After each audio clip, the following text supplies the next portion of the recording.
Takže čau lidi, to je u dalšího updateu z World Football Simulator. Dejte si se prosím na Google Play, protože mi to nějak nejde, že jo, chápeme se. Mi to nějak nejde, neukážu to, co tam bylo přidéno v hře, takže můžeme se aspoň podívat takhle.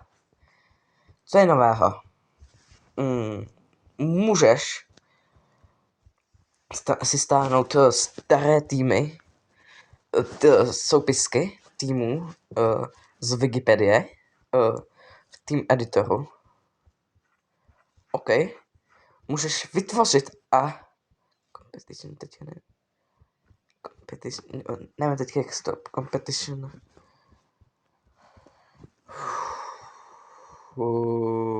Jako vytvořit soutěž starých týmů a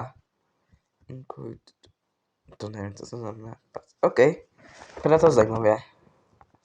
Se na to podíváme hezky. Team Editor. Můžeš stáhnout staré, a kdo jako takhle, no já nevím jako.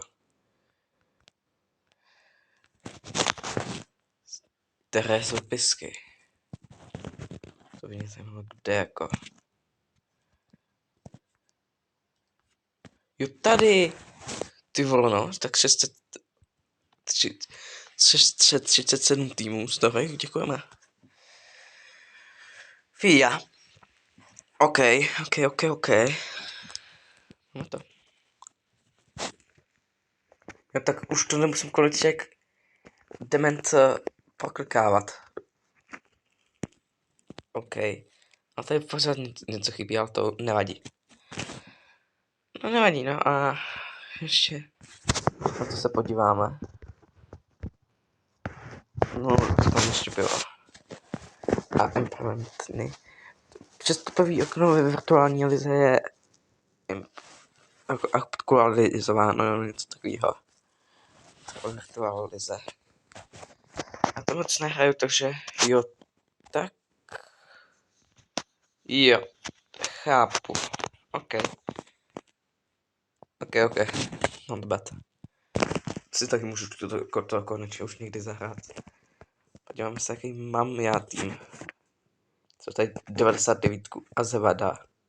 Pellegriniho tady mám taky. No. Kalba. To jsou takový ty zajímavější jména pak, no. A pak nic zajímavého.